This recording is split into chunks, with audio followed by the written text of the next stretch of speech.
तो मुझे याद आया पिछले साल वालिद साहब रहमतुल्लाह अलैह ने बाकायदा बार बार इसलिए मीटिंगें बुलाई कि हम सब मिलके भी किसानों का साथ दें, क्योंकि हम भी किसान हैं। और फिर लुधियाना की इस तारीखी जामा मस्जिद से बार बार किसानों के हक में रैलियां की गई, कई कई लाख मुसलमान जो इकट्ठे हुए। और फिर गोदी मीडिया भी याद आया कि जब अब्बू जान रहमतुल्लाह अलैह ने यह कहा कि हम किसानों के साथ खड़े हैं, तो बाकायदा इंडिया टीवी जी न्यूज ने खबर लगाई कि पंजाब के शाही इमाम ने तड़का लगा दिया मजहब का किसान आंदोलन में। तो आज जुमे के दिन मैं बाकायदा जिम्मेदारी से गोदी मीडिया को यह कहना चाहता हूं कि हमारे वालिद मरहूम ने तुम्हारे मुताबिक जो तड़का लगाया था, तड़का पूरा लग गया और अल्लाह ने किसानों को फतेह अता फरमाई।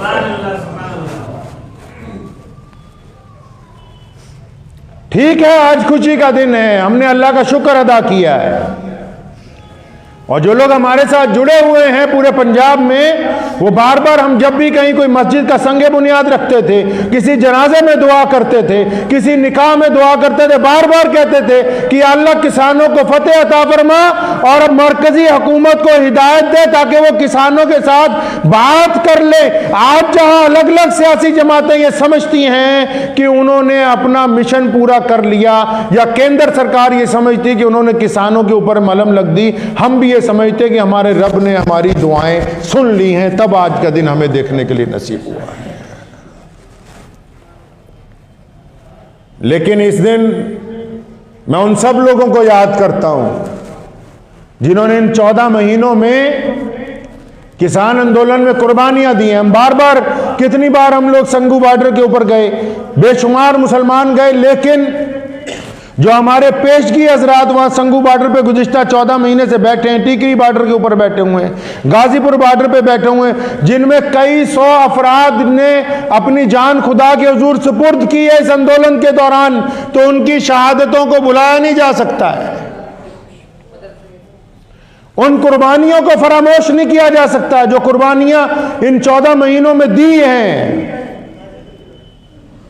बेहतरीन लोग वही होते हैं, कामयाब लोग वही होते हैं कि जब वो कामयाबी की सीढ़ी चढ़े तो फिर पहले, सबसे पहले पलट के उनको देखे जिन्होंने उनको वहां तक पहुंचाया है। और यही बात किसान आंदोलन के लीडरान को कहना चाहूंगा कि ये कुर्बानियां सिर्फ तुम्हारे अकेले लीडरों की नहीं है, पूरे भारत के सभी लोग इन कुर्बानियों में शामिल हैं। और आज जब अल्लाह के हुक्म से, जब फितरत के मुताबिक, जब इस देश के प्रधानमंत्री साहब ने यह मान लिया कि कानून वापस हो जाएंगे, तो अब किसी अकड़ के अंदर मत आना, बल्कि खुदा का शुक्र अदा करना कि कुर्बानियों का फल जो है वो तुम्हें मिल गया है। तो हम भी एक बार अल्लाह तबारक व तआला का शुक्र अदा करते हैं कि हमने बार बार किसान आंदोलन में बड़ी, मेरे वालिद मरहूम रहमतुल्लाह अलैह बार बार हमें कहते थे कि जिस तरह हम दीन का काम करते हैं इस तरह किसानों के साथ खड़े हो जाओ। मैं बार बार पूछता था क्यों, फरमाया करते थे कि ये मिट्टी का आंदोलन है, ये ज़मीन की तहरीक है। प्यारा नबी सल्लल्लाहु अलैहि वसल्लम को ज़राअत से बड़ा प्यार था। हुज़ूर सल्लल्लाहु अलैहि वसल्लम ने सहाबा को 12 फरमाया मुख्तलिफ लश्करों को रवाना करते हुए कि खेतियों का ध्यान रखना, खेती बर्बाद नहीं होनी चाहिए किसी कीमत के ऊपर। आप सल्लल्लाहु अलैहि वसल्लम ने खुद अपने हाथ से बागात लगाए, हुजूर अकरम सल्लल्लाहु अलैहि वसल्लम ने खुद फरोग दिया है इसे।